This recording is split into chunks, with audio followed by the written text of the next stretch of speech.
Les doy la bienvenida a un nuevo encuentro con la historia. ¿Te gusta la ingeniería civil? ¿Te apasiona la historia de tu país? Pues hoy estás de pláceme. Estaremos dedicando nuestro espacio a una importante y majestuosa obra arquitectónica, al túnel de la Bahía de La Guana. Y ya estamos aquí en busca de la verdadera historia desde el lugar.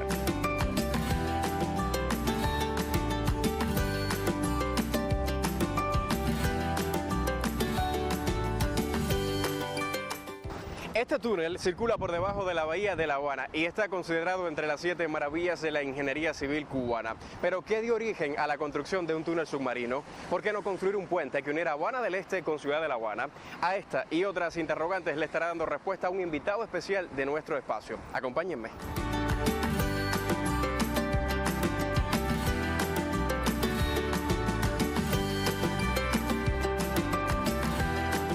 Profesor Rubén, bienvenido una vez más a Desde el Lugar. Un placer tenerlo de vuelta con nosotros. Gracias por la invitación, creo que es algo muy importante para mí. Profe, sin duda es una maravilla este túnel, pero ¿no cree que hubiese sido mejor construir un puente? Sí, realmente la idea del puente fue válida en un tiempo determinado, incluso a inicios del siglo. Entre los años 1910 y 1912 hubo un proyecto por Dionisio Velasco, tenía la idea de construir un puente en la avenida del Puerto hasta La Cabaña. Un puente que tomaba los modelos de los puentes norteamericanos y eso hubiera sido muy bello para La Habana, engalaba La Habana, además era una vía de comunicación muy rápida. Sin embargo, hubo oposición a este puente, sobre todo el Congreso norteamericano se opuso a este proyecto por varias razones. En primer lugar, Cuba es una isla afectada por problemas climatológicos, sobre todo huracanes. Esto podía provocar un derrumbe del puente y esto obstaculizaba la entrada a la bahía. Y lo más peligroso, en caso de guerra, lo primero que se iba a destruir era el puente que atravesaba la bahía. Obstaculizaba todo lo que era la entrada a la bahía y lógicamente era un gran problema. Por lo tanto, el proyecto fue quedando y al final, bueno, ya ustedes conocemos la historia del túnel de la bahía. Claro, ¿y cuáles eran los objetivos de la construcción de este túnel de la bahía? Se hacía muy difícil, porque el traslado a La Habana había que bordear toda la bahía por regla Guanabacoa para llegar entonces a la comunicación con La Habana del Este. En La Habana del Este se ubicaban las playas, además era una zona que desde inicio del siglo fue vista por la burguesía como un lugar de esparcimiento y entonces tenía un interés más particular ese lugar. Entonces, para llegar allí era muy difícil la llegada debido a las condiciones, el mismo terreno, no había vías de comunicación. Posteriormente se construye Villa Blanca, pero lo que existía era la carretera central, una carretera que ya tenía más de 20 años, por lo tanto se aglomeraban los carros, todos los tipos de vehículos y era muy difícil. Por lo tanto, buscar una salida directa que atravesara la bahía creo que era la vía más segura para todos los intereses, tanto económicos, políticos como turísticos. Claro, profe, entonces queda claro que uno de los principales objetivos era unir la ciudad de La Guana con Habana del Este y La Habana del Este con la parte de la ciudad de La Guana, ¿es así? Sí, es así. En los proyectos iniciales se tenía en cuenta que La Habana del Este iba a ser el centro político-administrativo de La Habana. O sea, toda la ubicación iba a quedar allí. Incluso se hicieron los planos de la ciudad, cómo iba a quedar estructurada. Quiere decir que esa zona de Habana del Este iba a ser el centro de la ciudad. Pero teniendo en cuenta las características propias, necesitaba una vía de comunicación que fuera más efectiva. Se pensó a principios del siglo en el puente, pero esto no daba resultado porque ya vimos los obstáculos, incluso el propio gobierno norteamericano se opuso. Sin embargo, la necesidad de una vía rápida de comunicación fue la que llevó a este proyecto.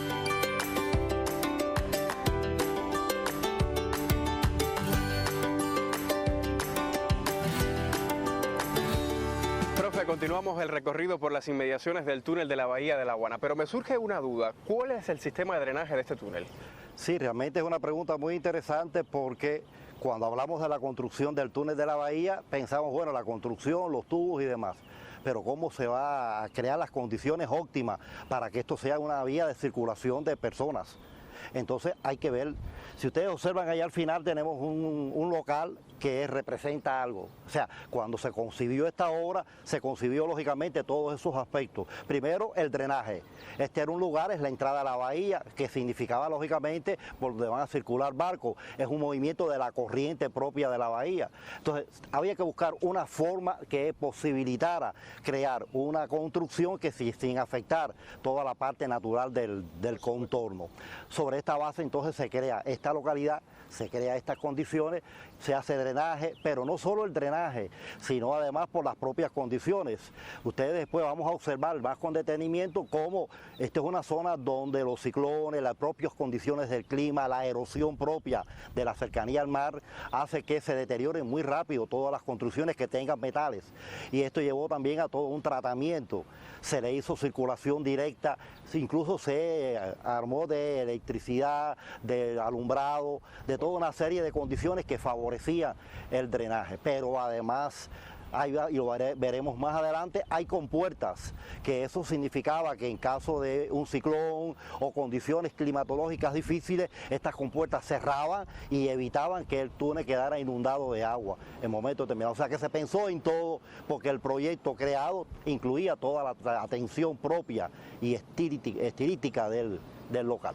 Así es, profe. Incluso estaba buscando información cuando me preparaba para hacer este programa y encontré que este túnel presenta elementos complementarios, como por ejemplo las compuertas de ras de mar que usted mencionaba, pero además también la ventilación interior, la iluminación, incluso protección contra incendios. ¿Es cierto esto? No, todo eso es cierto. El túnel es una obra maestra. Incluso una de las cosas que yo quería destacarte, que cuando se hace un análisis de las grandes construcciones arquitectónicas de Cuba del siglo pasado, se considera el túnel de la Bahía como una de las 7 obras, de las 7 maravillas arquitectónicas cubanas, quiere decir por su construcción. Recuerda que es una obra que superó hasta los modelos norteamericanos. La construcción del túnel se hizo a base de una compañía francesa de Marsella que se encargó de llevar a partir de este periodo, estamos hablando 1957, 1958, la construcción del túnel de la Bahía. Y en ese proyecto quedó constituido todos estos elementos que tú me estás manifestando. Incluso se revistió en los tubos interiores, porque estamos hablando de 2 tubos de concreto fundido directamente con todos sus materiales que se introdujeron después en forma de flotación al lugar donde se había excavado una zanja de 80 metros con una profundidad determinada. Incluso como era roca calcárea y roca caliza a veces muy propensa al derrumbe, se hizo necesario rellenar de rocoso gran parte de esa zanja. Sobre ella se pusieron estos tubos y a partir de aquí entonces se tuvieron en cuenta los ruidos, porque una de las grandes preocupaciones era el eco. Exacto. Los mismos ruidos de los carros al pasar provocaría un eco y esto podía provocar derrumbes. Se revistió de una serie de losas que evitaban el eco que afectara la propia circulación. O sea, se fue armando de una serie de particularidades, de características que hicieron de la obra algo muy novedoso para el momento en que fue construida.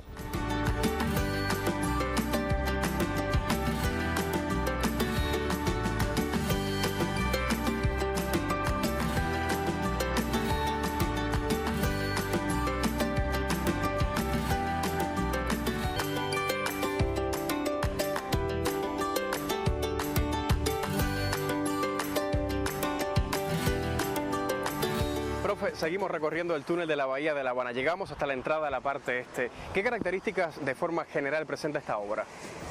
Sí, como habíamos dicho en el recorrido anterior, esta obra de ingeniería civil tiene sus particularidades. Si observamos en esta parte este, las características son diferentes a la otra entrada que habíamos analizado y eso tiene su explicación. ¿Qué ocurre en esta parte este? Las rocas que aquí son rocas calizas, rocas que eran muy propensas a los derrumbes, entonces hubo que buscar un método que propiciara evitar cualquier tipo de situación. Se le hizo un revestimiento metálico y todo esto favoreció a la entrada. Además, el espacio aquí es mucho mayor, por eso vemos una entrada más espaciosa con ciertas características. Es una profundidad de 14 metros, por lo tanto eran tubos cilíndricos que se iban a introducir a lo largo de 733 metros con un ancho de 20 metros, o sea que era una obra con sus características. Ya habíamos explicado toda la parte de estructura, incluso de condiciones creadas para evitar cualquier tipo de situaciones, incendios, incluso inundaciones, cualquier tipo de realidad. Por lo tanto, la obra fue concebida con estas características. Yo repito la idea, fue una obra que desde que se creó revolucionó toda la obra de ingeniería civil del país, incluso modelos que se habían creado, porque esto fue una obra que tuvo más de 200 proyectos y al final venció un proyecto que tenía estas características. Habíamos hablado que la figura más importante, el ingeniero José Menéndez fue partidario y a pesar de los obstáculos que presentó, fue una obra que tuvo todo el éxito necesario por las características, por los objetivos que se había propuesto y sobre todo por los problemas que iba a resolver, especialmente la comunicación entre la ciudad y toda esta parte, todo este proyecto que había de estructura de una nueva ciudad de La Habana.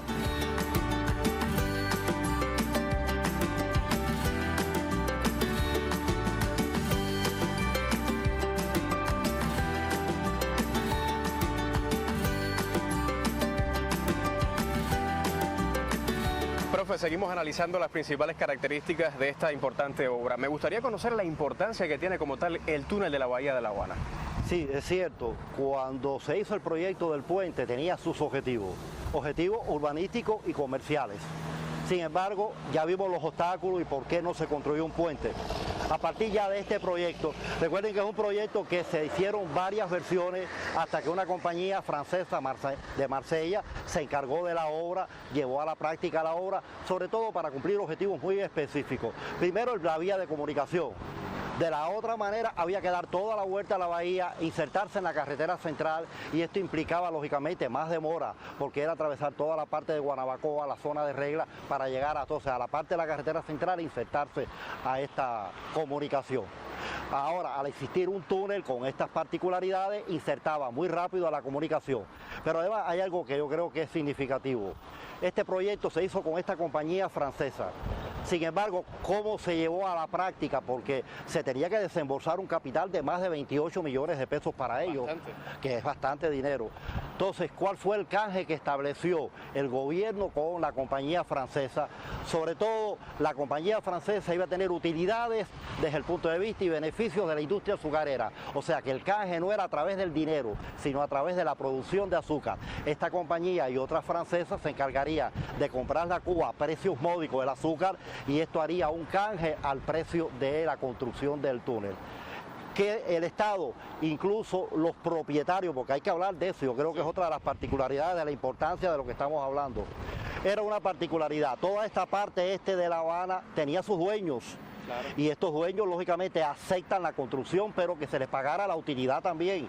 Y esto se estableció un convenio con estos dueños que dejaron pasar la carretera. Y entonces a partir de las recaudaciones que esto iba a propiciar, se construye la carretera monumental. ¿Por qué la monumental era tan importante? Porque la monumental es la encargada de comunicar la bahía, o sea, el túnel de la bahía con Villa Blanca. Villa Blanca se había construido en 1954 y ahora la construcción del túnel termina en mayo del 58, por lo que estamos hablando de que el Estado prácticamente no desembolsó un medio del arca nacional porque fue empleado a través del canje con el azúcar y los propietarios con todos los impuestos que se pusieron fueron los encargados de construir la monumental, la gran vía monumental. Entonces, bajo estas circunstancias es que se construye el túnel de la Bahía de La Habana. Sí, sobre esta base. Es importante porque ahí cae la historia nuevamente. Cuando Batista da el golpe de Estado y a partir del año 52 se inicia el gobierno de Batista, la tiranía de Batista, dentro de sus proyectos económicos estaba uno que se llamaba política de gastos compensatorios, que en otras palabras era un plan de obras públicas que incluía el túnel de la bahía. Este proyecto de gastos compensatorios implicaba una alta demanda de dinero para la sufragar porque el Estado no podía sufragar todos los gastos. Para ello hubo que pedirle a compañías norteamericanas un empréstito por más de 250 millones de pesos. ¿Cuál era el objetivo? Observa el título de la obra.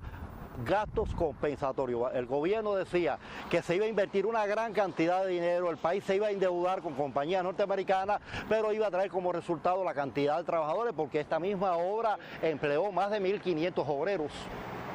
Por lo tanto, se emplearon obreros para la construcción, pero realmente la cantidad de dinero desembolsado no reemplazaba toda la cantidad de desempleo que había en nuestro país. Por lo tanto, fue una obra, un plan de obras públicas que, te repito, tiene un objetivo económico, en primer lugar, desde el punto de vista de comunicación urbanístico y sobre todo ecológico, porque es una vía rápida sin afectar el medio ambiente. Creo que es una obra monumental, por eso es de las 7 grandes maravillas del siglo pasado de la ingeniería civil cubana. Así es, profe, y una obra tan importante como esta y con tantos años de haber sido construida, ¿han existido derrumbes, accidentes grandes que han estado afectando a muchas personas o no? Si vamos a hablar de la obra y su carácter monumental, creo que ese es uno de los grandes méritos que tiene. Es una obra muy segura. Miren los años, se inauguró el 31 de mayo de 1958 y miren la fecha que estamos. Es verdad, desde el proyecto inicial se había dicho que cada 10 años se tenía que hacer una reparación para evitar cualquier tipo de situaciones. Recuerden que estamos al lado de la costa, la erosión, toda una serie de implementos climáticos que podían afectar la propia obra. Sin embargo, toda la construcción de la obra aseguraba que estos detalles fueran vistos y evitar cualquier tipo de situación. Ya en 1987, desde el 59, triunfa la Revolución Cubana, el gobierno cubano se hace cargo de la obra, incluso llegó a terminar de pagar la deuda en 1979, 20 años después. Ya el gobierno se encarga de esta obra completamente. En 1987 se hace una pequeña reparación en detalles, pero en el 2000 se le hizo una reparación capital al túnel, sobre todo porque se tuvo en cuenta toda esta parte de aseguramiento, incluso se le inyectaron a la parte metálica compuestos químicos para alargar un poco más la erosión, se pintó, se le puso nuevas formas de comunicación, cámaras, o sea, se modernizó el túnel de La Habana y eso es lo que ha hecho que sea una vía de comunicación muy segura, por eso es que no ha ocurrido ningún tipo de accidente por esta vía. Profe, gracias como siempre por la información aportada, que estoy seguro a nuestros televidentes le encantará. Le agradezco siempre el hecho de que usted acuda a nuestra invitación para hablarnos sobre la historia de obras tan importantes como el túnel de la Bahía de La Habana. No, realmente esto para mí es un mérito también, primero contar con todos ustedes, pero hablar de algo que me gusta conversar, de la historia, de cómo se construyeron determinadas obras, conocer nuestra propia historia. Y ya, si esto se logra, creo que el objetivo está logrado. Siempre desde el lugar. Desde el lugar.